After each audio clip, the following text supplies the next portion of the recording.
Alterações nas pensões por morte, no RGPS e nos RPPSS.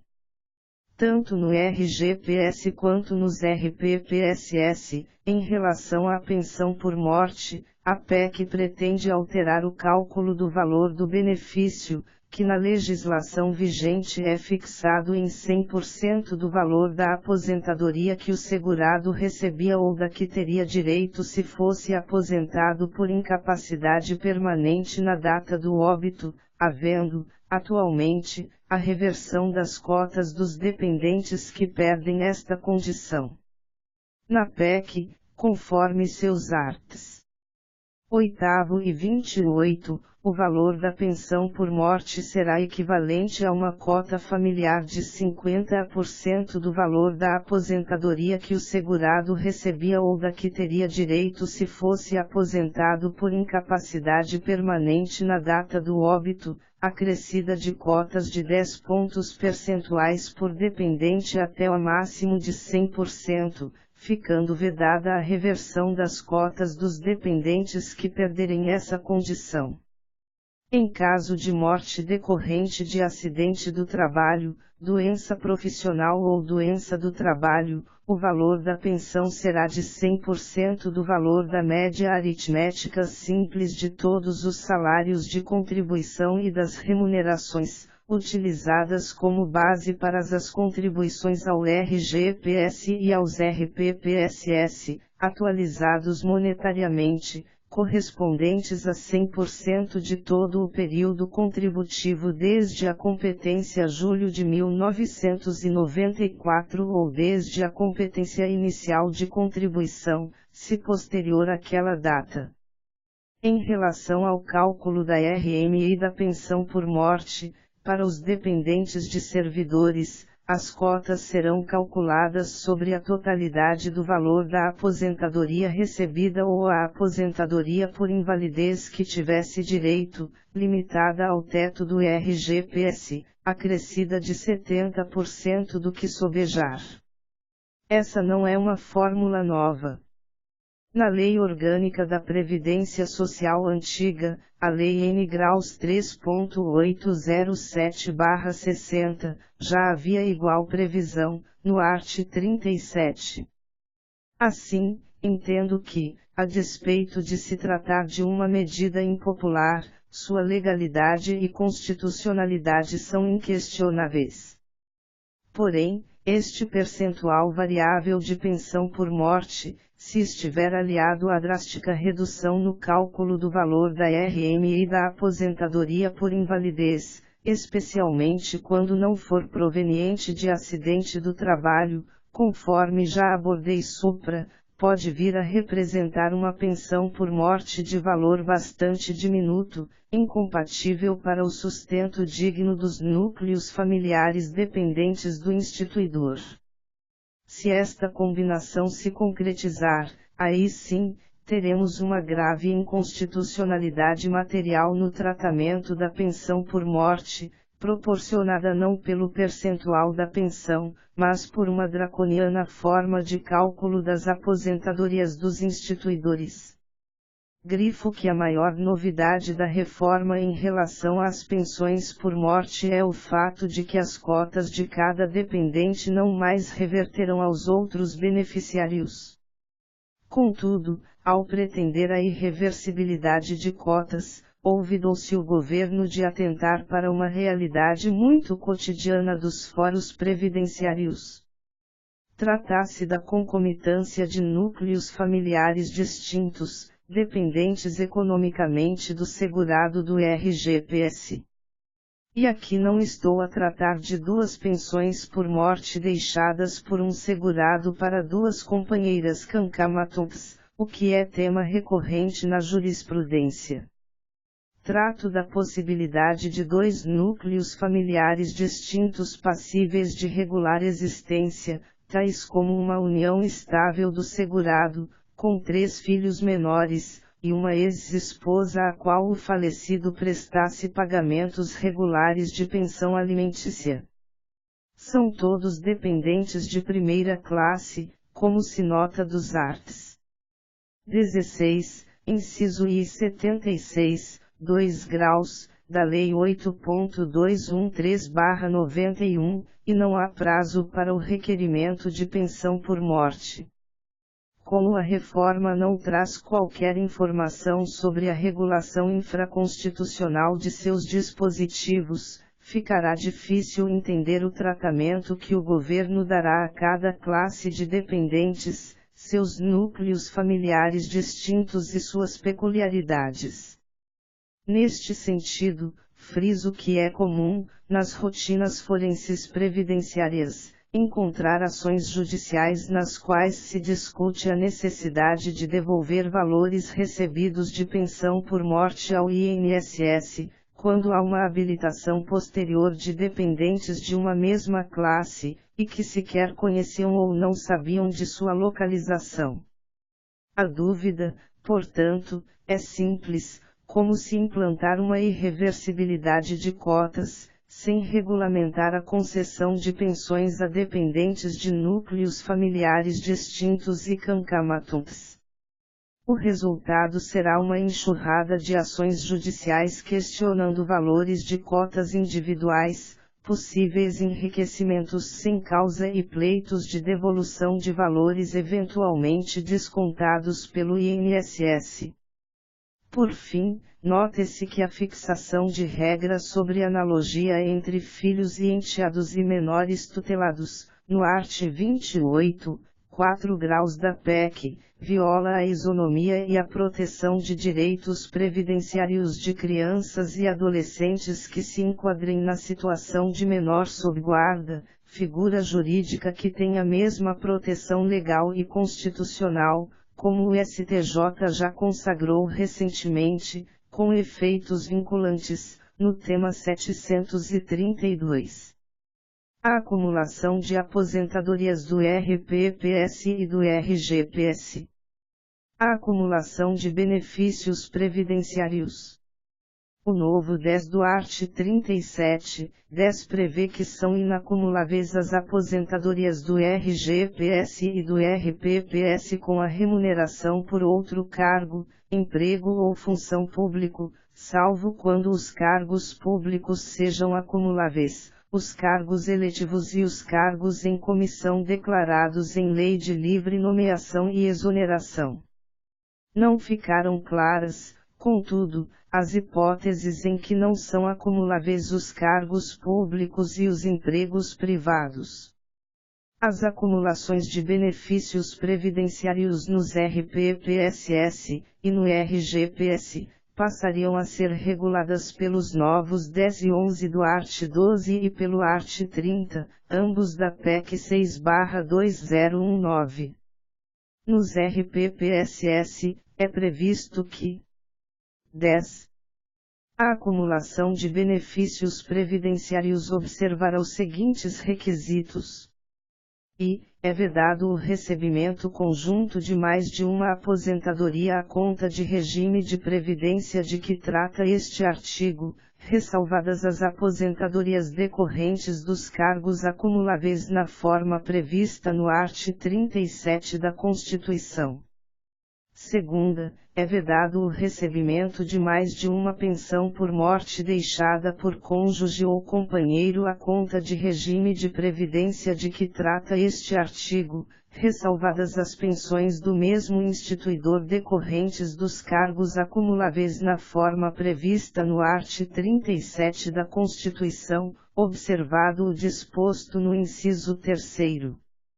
Terceira, no recebimento de mais de uma pensão por morte deixada por cônjuge ou companheiro e de pensão por morte e de aposentadoria no âmbito do regime de previdência de que trata este artigo, ou entre este e o regime geral de previdência social de que trata o art. 201 da Constituição ou as pensões decorrentes das atividades militares de que tratam os art. 42 e art. 142 da Constituição.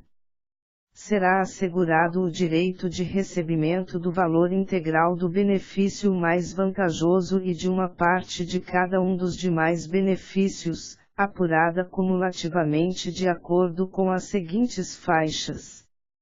A. 80% do valor igual ou inferior a um salário mínimo. B. 60% do valor que exceder um salário mínimo, até o limite de 2 salários mínimos. C. 40% do valor que exceder 2 salários mínimos, até o limite de 3 salários mínimos, e D. 20% do valor que exceder 3 salários mínimos, até o limite de 4 salários mínimos. Quarta, para fins do disposto no inciso 2º, na hipótese de pensão por morte, será considerado o valor efetivamente recebido pelo beneficiário, e v. na hipótese de extinção do benefício mais vantajoso, será restabelecido, a partir da data da extinção, o pagamento do segundo benefício mais vantajoso, indicado pelo interessado, pelo seu valor total. 11.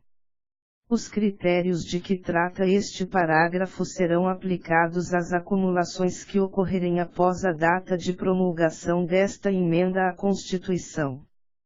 No RGPS, assim as acumulações são reguladas. Art. 30. Até que entre em vigor a nova lei complementar a que se refere o primeiro do art. 201 da Constituição, é vedada a acumulação, sem prejuízo de outras hipóteses de vedação previstas na legislação vigente na data de promulgação desta emenda à Constituição. E, de mais de uma aposentadoria à conta do regime geral de previdência social, e segunda, de mais de uma pensão por morte deixada por cônjuge ou companheiro, no âmbito do regime geral de previdência social.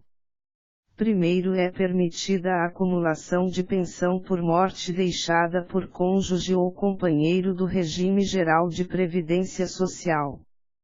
E, com pensão por morte concedida pelo regime próprio de previdência social de que trata o artigo 40 da Constituição ou pelas pensões decorrentes das atividades militares de que tratam os artigos 42 e artigo 142 da Constituição, e segunda, com aposentadoria no âmbito do regime geral de previdência social e do regime próprio de previdência social de que trata o artigo 40 da Constituição ou dos proventos de inatividade decorrentes das atividades militares de que tratam os artigos 42 e artigo 142 da Constituição. Segundo, na hipótese de acumulação prevista no primeiro, é assegurado o direito de recebimento do valor integral do benefício mais vantajoso e de uma parte de cada um dos demais benefícios, apurada cumulativamente de acordo com as seguintes faixas. E 80% do valor igual ou inferior a um salário mínimo. Segunda, 60% do valor que exceder um salário mínimo, até o limite de 2 salários mínimos. Terceira, 40% do valor que exceder 2 salários mínimos, até o limite de 3 salários mínimos, e quarta, 20% do valor que exceder 3 salários mínimos, até o limite de 4 salários mínimos. Terceiro, para fins do disposto no primeiro, na hipótese de pensão por morte, será considerado o valor efetivamente recebido pelo beneficiário. Quarto, na hipótese de extinção do benefício mais vantajoso, será restabelecido, a partir da data de extinção, o pagamento do segundo benefício mais vantajoso, indicado pelo interessado, pelo seu valor total. Quinto, os critérios previstos neste artigo serão aplicados às acumulações que ocorrerem após a data de promulgação desta emenda à Constituição. Conclui-se que, a partir da edição da EC, em relação ao acúmulo de aposentadorias e pensões que venha a ocorrer após a entrada em vigor da futura emenda, é vedada a acumulação de mais de uma aposentadoria e de mais de uma pensão deixada por cônjuge ou companheiro. A pensão por morte do RGPS, deixada por cônjuge ou companheiro, poderá ser acumulada com pensão por morte do RPPS ou decorrente das atividades militares, arts. 42 e 142 da Constituição, e com a aposentadoria do RGPS, RPPS ou decorrentes das atividades militares.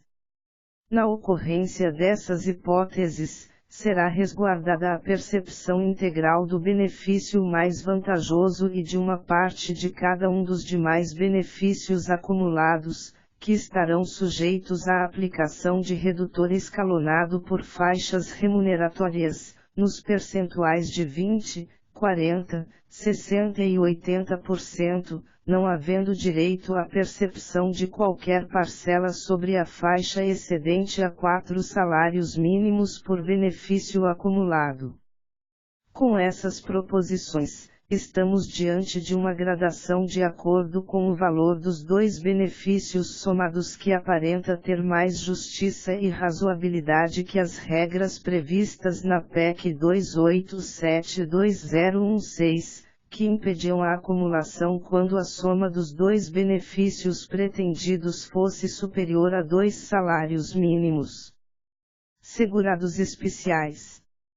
O conceito de segurado especial consta do art. 11, 7º e 1 graus, da Lei 8.213/91, que sofreu profundo e minudente aperfeiçoamento com a Lei 117182/2008, incorporando-se à lei diversos entendimentos jurisprudenciais, nos 6 graus a 12 do art. 11.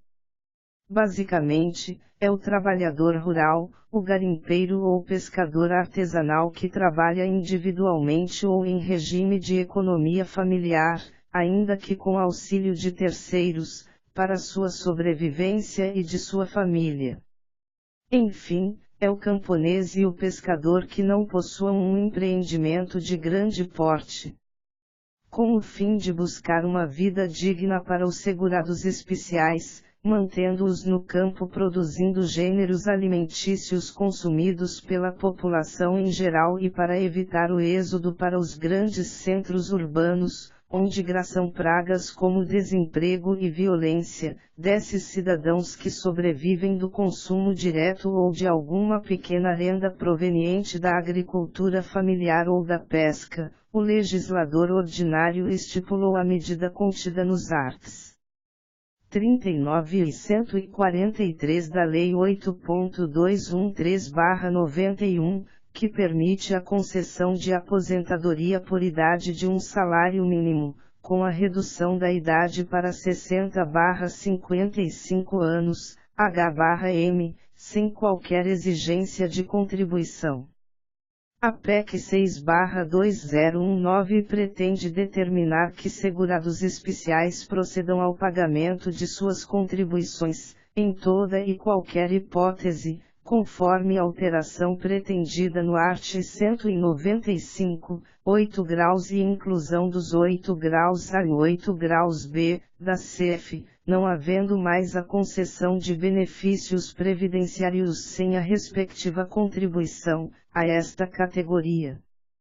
Segundo o art. 35 da PEC, até que entre em vigor a nova lei a que se referem os 8º e 8 graus A do art. 195 da Constituição, o valor mínimo anual de contribuição previdenciária do grupo familiar será de R$ 600. Primeiro, na hipótese de não haver comercialização da produção rural durante o ano civil, ou de comercialização da produção insuficiente para atingir o valor mínimo a que se refere o caput, o segurado deverá realizar o recolhimento da contribuição pelo valor mínimo ou a complementação necessária até o dia 30 de junho do exercício seguinte. Segundo, na hipótese de não ser recolhido o valor mínimo anual da contribuição previdenciária do grupo familiar até o prazo a que se refere o primeiro, o período correspondente não será considerado como tempo de contribuição ao regime geral de previdência social. Todavia, é bom lembrar que qualquer reforma da Previdência que restrinja direitos de segurados especiais, como se pretende fazer com esses dispositivos da PEC 6/19, causará fortes ébalos na economia de milhares de pequenos municípios do país, ao se exigir a contribuição dos segurados especiais que não possam pagá-la. Milhões de segurados especiais não obterão proteção social e seus núcleos familiares poderão não ter mais qualquer espécie de sustento. O êxodo rural se ampliará sensivelmente e a produção rural e a pesca artesanal serão afetadas. A tão buscada ampliação da arrecadação não ocorrerá e a reforma propiciará mais pobreza, desamparo, exclusão, desigualdade social e assistencialismos, o que são consequências claramente indesejadas. Em nosso entendimento, é indispensável aprimorar o custeio da Previdência, em relação aos segurados especiais, que atualmente possuam direito a benefícios previdenciários, sem participação contributiva, nos moldes dos arts.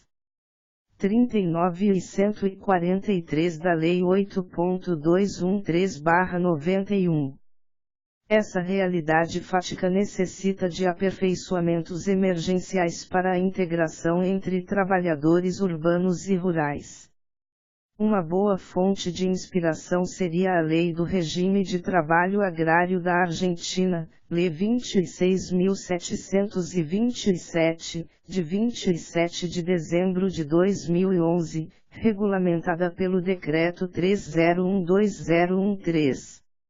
Ora, o art. 83 desta mesma Lei 26.727 prevê a possibilidade de se reconhecer em períodos de trabalho rural em que não tenha havido recolhimentos, para fins previdenciários, desde que haja o desconto mensal dos valores devidos na aposentadoria que venha a ser concedida posteriormente, o que também poderia ser utilizado no Brasil. Assim, entendo que o conceito de segurado especial deveria ser repensado, separando segurados especiais stricto sensu e segurados especiais de baixa renda familiar, exigindo-se a participação financeira no custeio do RGPS, com um limite mínimo de recolhimento mensal de 11% do salário mínimo, para a primeira categoria de segurados especiais, e de 5% do salário mínimo para o segurado especial da segunda categoria, facultando-se a ambas as categorias de segurados especiais que computassem sua carência em anos e não em meses, e que se permitisse computar um ano de carência, para cada 6 ou 8 meses de recolhimento efetivo, dentro de um período contínuo de 12 meses. Uma proposta como essa se coadunaria com o dever de recolhimento de contribuições do art. 195, 8 graus, da CEF, bem como com o tratamento legal inclusivo e diferenciado a ser dado para trabalhadores em geral, urbanos e rurais, de baixa renda, trazido no atual art. 201, 12, da CEF. Além disso, seria consentânea com as modificações da Lei 1171822008, que incluiu os 8 graus e nono no art. 11 da Lei 8.213/91, e permitiu que o segurado especial não perdesse essa qualidade se exercesse qualquer atividade remunerada, urbana ou rural, durante os períodos de entre-safra ou defeso, que não excedessem 120 dias, 4 meses. É até recomendável que esse prazo dos 8 graus e nono do art. 11 da Lei 8.213/91 fosse alterado para 180 dias, diante da costumeira recorrência de entre-safras maiores, decorrentes de mudanças climáticas e questões conjunturais de acordo com a localidade onde viva o segurado especial e seu núcleo familiar. Essa alteração, por outro lado, deveria estar acompanhada do implemento da contagem de carência na forma sugerida, anual, contando cada ano, quando haja 6 meses de recolhimento efetivo, com as alíquotas de pagamento distintas para ambas as categorias de segurado especial que vislumbrei. Alterações na assistência social. Os benefícios assistenciais também sofrem significativas alterações na PEC 6/2019. Segundo a exposição de motivos, o abono salarial do art. 239, 3 graus da CF será alterado, para que haja a redução do limite do pagamento de abono salarial dos atuais 2 para um salário mínimo, direcionando esses recursos para o pagamento de benefícios assistenciais de forma fásica, variando o seu valor em função da idade. É mantida a proteção assistencial a pessoas com deficiência e a idosos em situação de vulnerabilidade socioeconômica, que, por sua vez, continua sendo medida pela renda per capita inferior a 1/4 de salário mínimo. O conceito de pessoa com deficiência não é alterado, mas o universo de pessoas idosas que passam a ser protegidas é relativamente ampliado. Neste último caso, o salário mínimo é garantido apenas se o idoso vulnerável tiver mais de 70 anos de idade. Sabemos que atualmente essa proteção assistencial é paga a todo idoso economicamente vulnerável que tenha 65 anos ou mais de idade. Pela PEC 6/2019, se o idoso tiver entre 60 e 70 anos de idade, e estiver em condições de miserabilidade, terá direito a apenas R$ 400 mensais, cerca de 40% do salário mínimo. Diferentemente do que estabeleceu as regras de transição da PEC 287/2016, não há qualquer regra de transição para os idosos que estejam em vias de completar a idade de 65 anos, ou que tenham entre 65 e 70 anos, e que se vejam em repentina situação de vulnerabilidade. Nesses casos, o benefício será de apenas 40% do salário mínimo aproximadamente, o que fere o Estado de Direito e a segurança jurídica. Repentinamente, o idoso só terá direito ao benefício assistencial de salário mínimo quando completar os 70 anos, o que é inconstitucional. Outra novidade é a criação da vedação da acumulação desse benefício assistencial com outros benefícios assistenciais, Bolsa Família, ou previdenciários no mesmo núcleo familiar, o que implicaria na impossibilidade de aplicação do entendimento jurisprudencial de que o art. 34, parágrafo único, da Lei 1074120003, excluiria da renda familiar o benefício mínimo, aposentadoria ou benefício assistencial, recebido por outro idoso no mesmo núcleo familiar. Entendo que esse desprezo à proteção de outros idosos em um mesmo núcleo familiar não condiz com a natureza do benefício, pois o benefício é personalíssimo, em face do indivíduo necessitado, e não do núcleo familiar necessitado.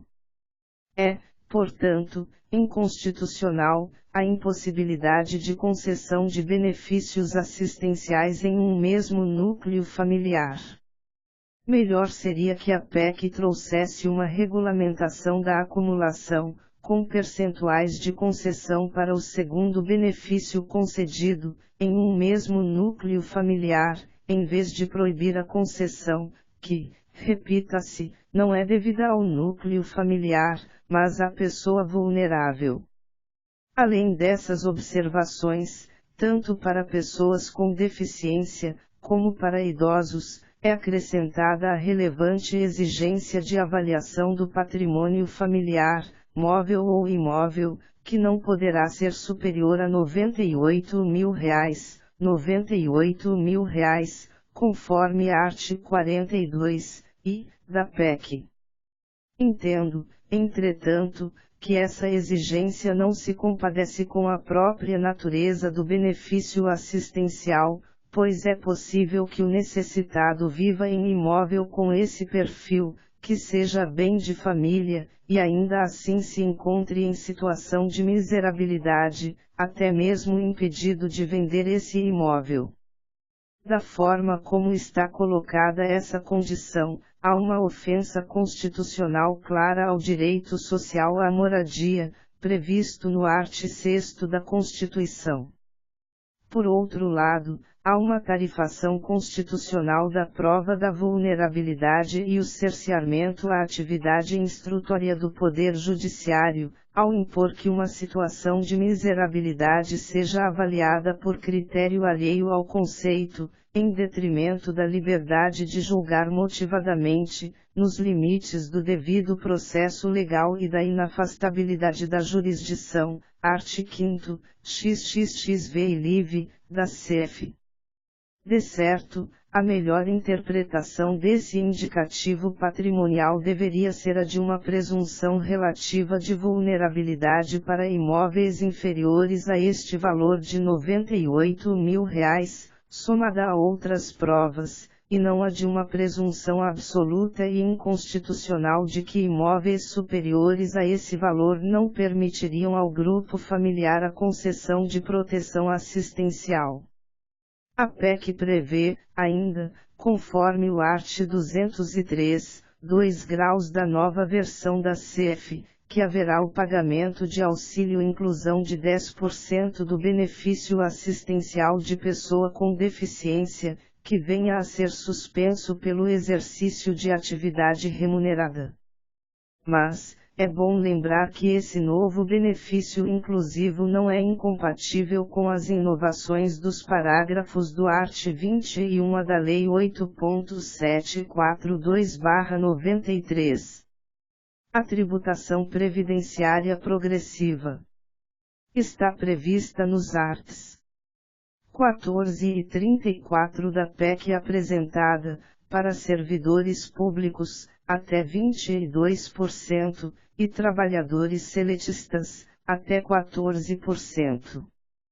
Contudo, a progressividade das contribuições previdenciárias ordinárias dos servidores públicos, elevando, nos casos extremos, a contribuição previdenciária ao patamar de 22% da remuneração bruta, em vez dos atuais 11%, indubitavelmente levará a discussão ao Supremo Tribunal Federal, que já consagrou a impossibilidade de que tributos tenham efeitos confiscatórios, conforme determina o art. 150, 4ª, da Constituição Federal. De todo modo, esse assunto ainda será intensamente discutido no Congresso Nacional. No entanto, é imperioso lembrar algo por vezes não observado: a relação profissional entre o Estado e servidores é bilateral, entre empregador e empregado, diferentemente do papel do Estado em relação ao RGPS, em que é terceiro, agente regulador de uma relação social que envolve o Estado, trabalhadores e empresas.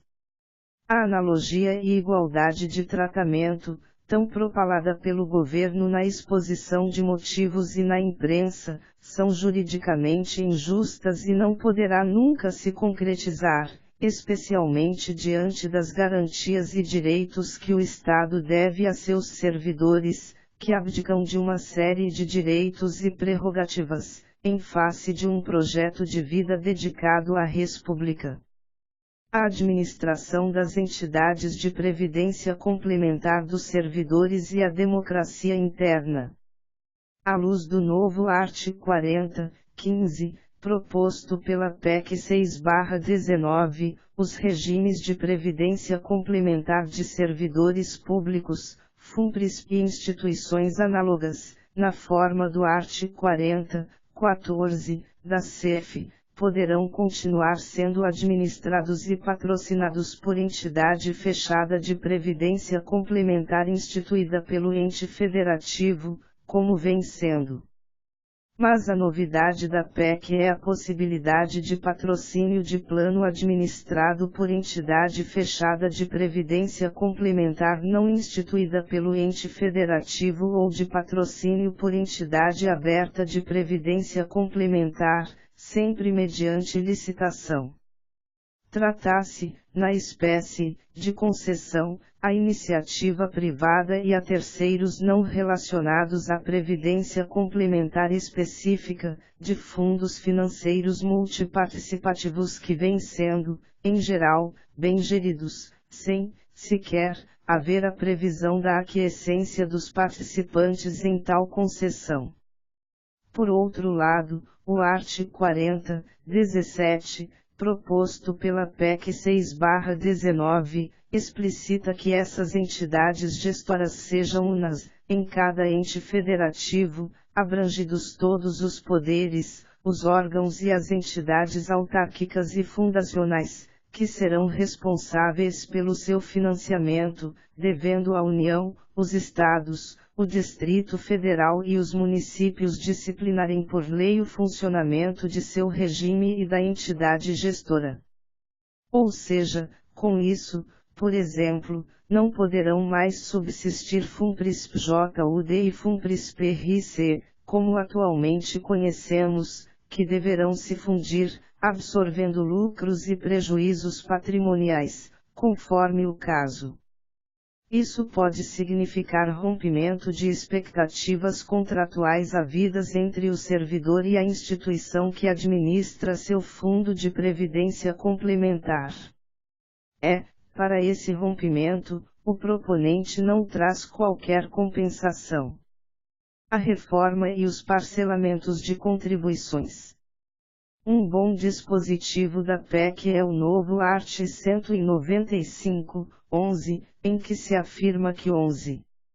São vedados a moratória e o parcelamento em prazo superior a 60 meses e, na forma de lei complementar, a remissão e a anistia das contribuições sociais de que tratam a alínea do inciso I e o inciso 2º do caput ou das contribuições que a substituam, e a utilização de prejuízo fiscal ou base de cálculo negativa para a quitação dessas contribuições ou a compensação das referidas contribuições com tributos de natureza diversa, admitida a compensação se houver o repasse dos valores compensados ao regime geral de previdência social, corrigindo os infamantes parcelamentos de contribuições previdenciárias em prazos muito dilatados.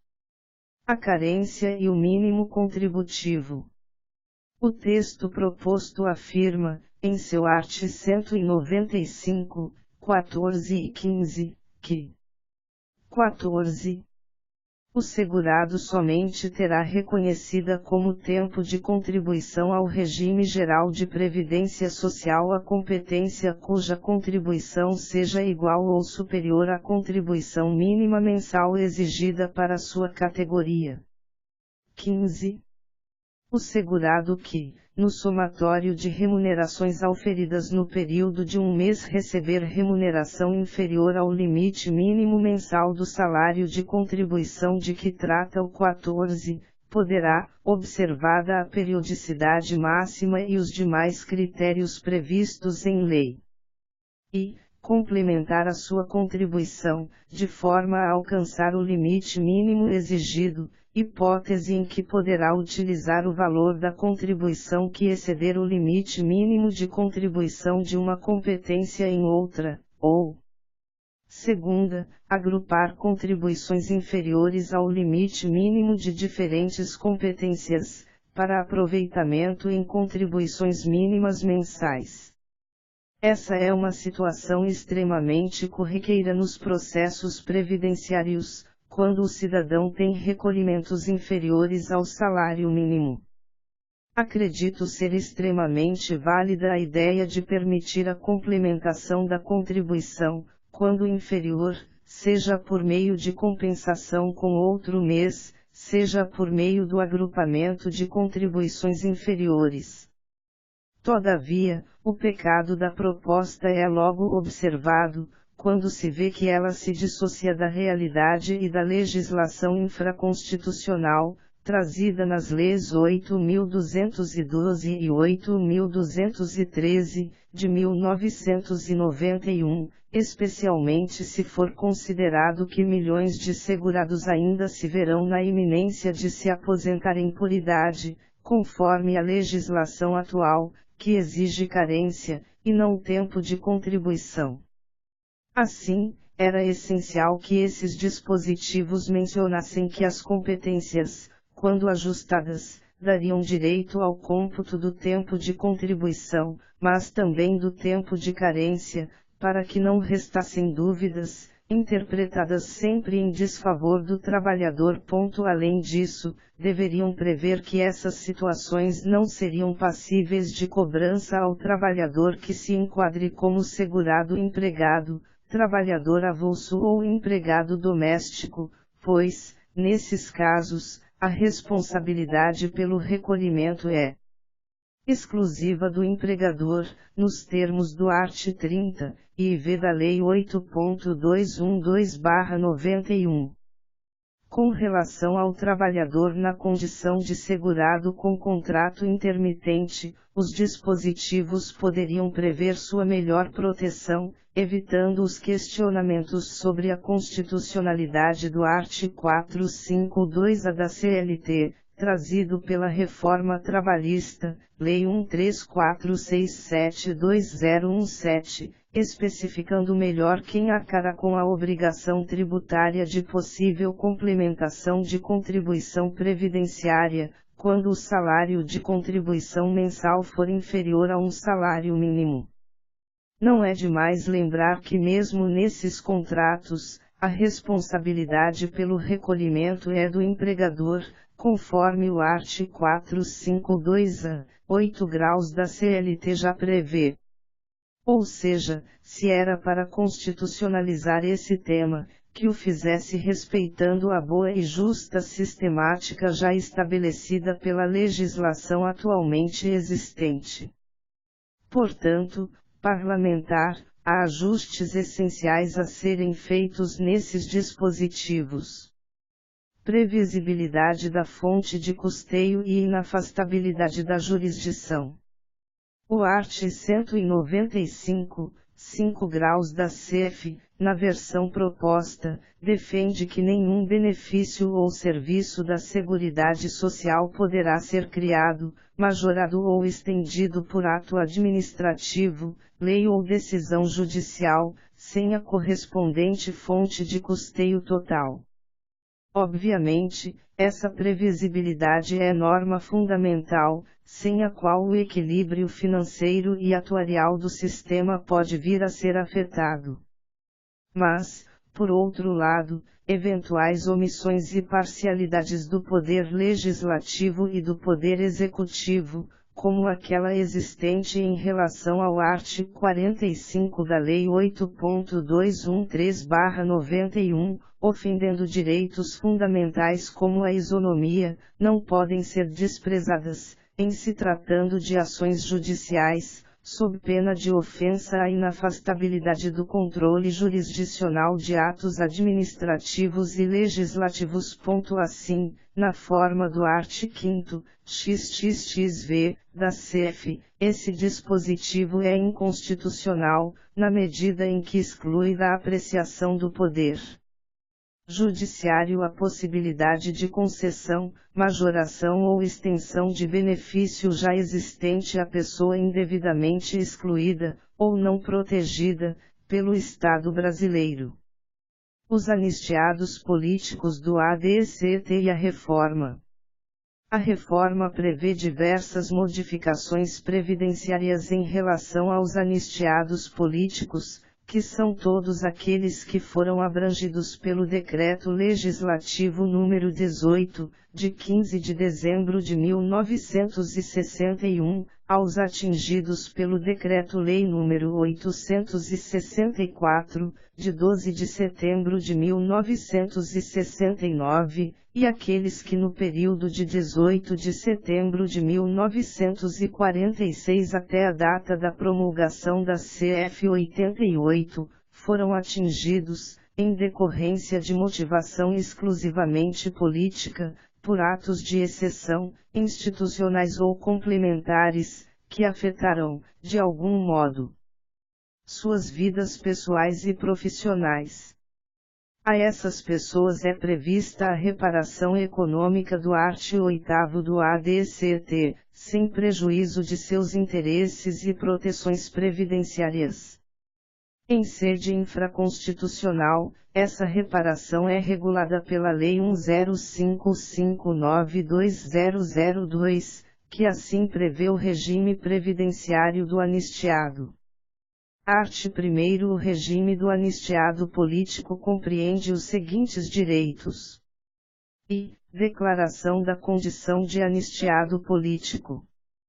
Segunda, reparação econômica, de caráter indenizatório, em prestação única ou em prestação mensal, permanente e continuada, asseguradas a readmissão ou a promoção na inatividade, nas condições estabelecidas no caput e nos 1º e 5º do art.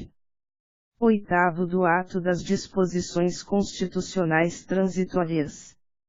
Terceira, contagem, para todos os efeitos, do tempo em que o anistiado político esteve compelido ao afastamento de suas atividades profissionais, em virtude de punição ou de fundada ameaça de punição, por motivo exclusivamente político, vedada a exigência de recolhimento de quaisquer contribuições previdenciárias. A ausência de cobrança de contribuição ao anistiado é uma garantia que o constituinte originário e o legislador sempre previram, não havendo qualquer controvérsia a respeito, na jurisprudência do STF. Isso não obstante, a PEC 6/19 prevê a inclusão dos parágrafos 6º a 9º no art. 8º do ADCT, determinando que anistiados e dependentes contribuirão para a Seguridade Social por meio da aplicação de alíquota sobre o valor da reparação mensal de natureza econômica a que fizerem jus, na forma estabelecida para a contribuição de aposentado e pensionista do RPPS da União. Ainda, a reforma define que é vedada a percepção mensal simultânea da reparação mensal com proventos de aposentadoria, hipótese em que o anistiado poderá, nos termos previstos em lei, optar pelo benefício previdenciário ou pela reparação mensal de natureza econômica mais vantajoso, respeitados os casos de direito adquirido até o início da vigência dessa vedação. Por fim, a concessão e o reajuste da prestação mensal devida aos anistiados não poderão ultrapassar o limite máximo estabelecido para os benefícios do regime geral de previdência social, garantida a irredutibilidade dos benefícios já concedidos. Todavia, não se encontra, em nenhuma parte do texto da reforma que foi proposto, qualquer exposição de motivos para a inclusão de tais parágrafos no art. 8º do ADCT, nem mesmo fundamentos de ordem financeira ou atuarial. É preciso lembrar que são poucos os casos que ainda estejam pendentes de análise estatal, considerando que o universo de pessoas protegidas se limita àquelas que foram atingidas por fatos ocorridos até 5 de outubro de 1988.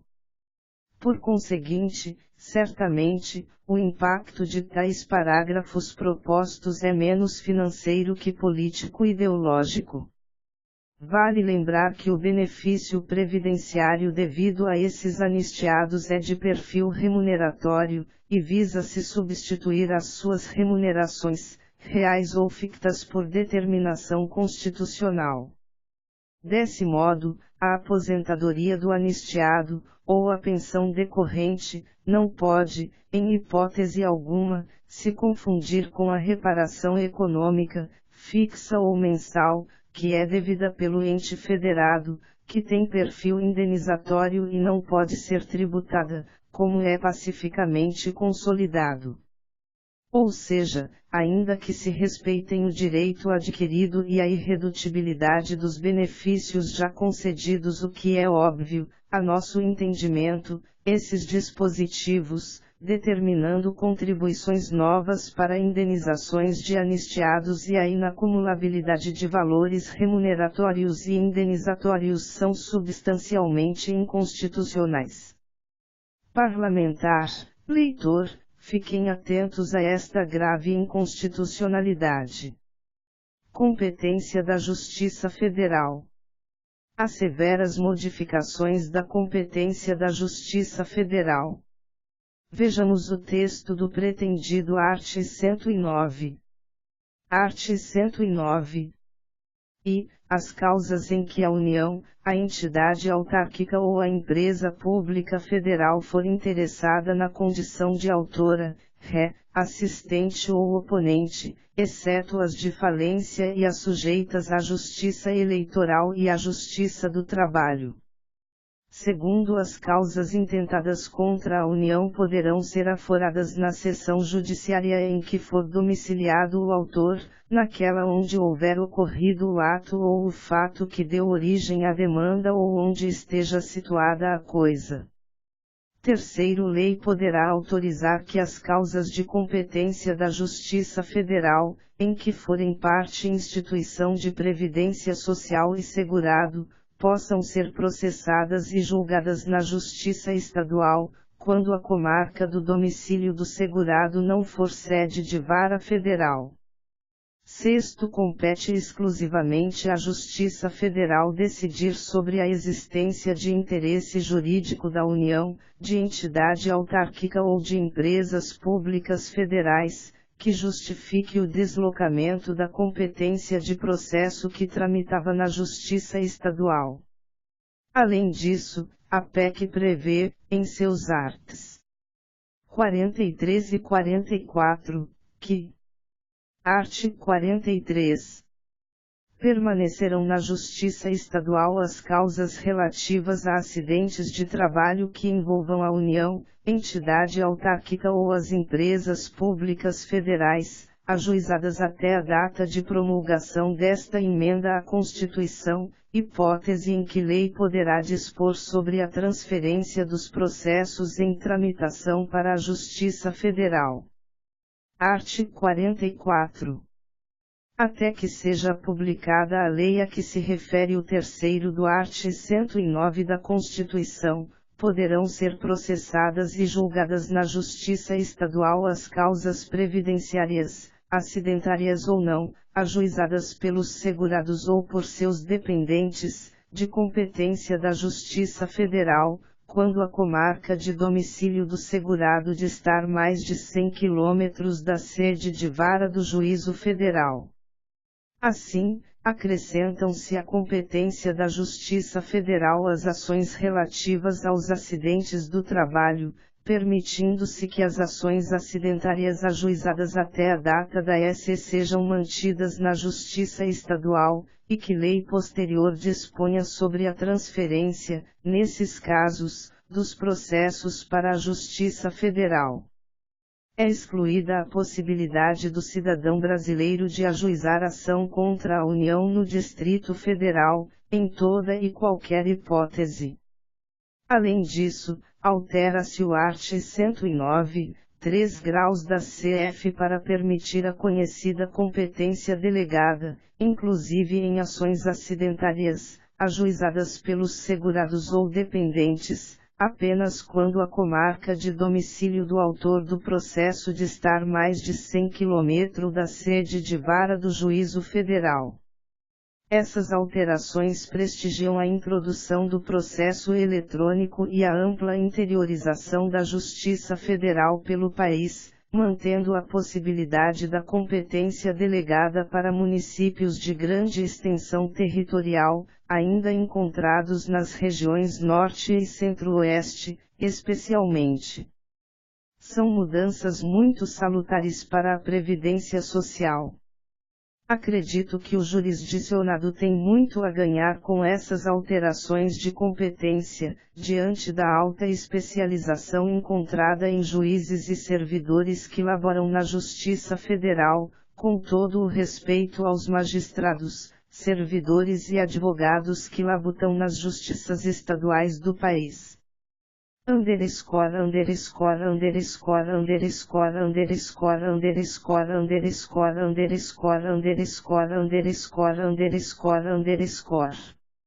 Com essas considerações, leitor, concluo este que pretende ser o primeiro ensaio de muitos que ainda pretendo lavrar sobre a reforma da Previdência, durante sua discussão e posterior aprovação.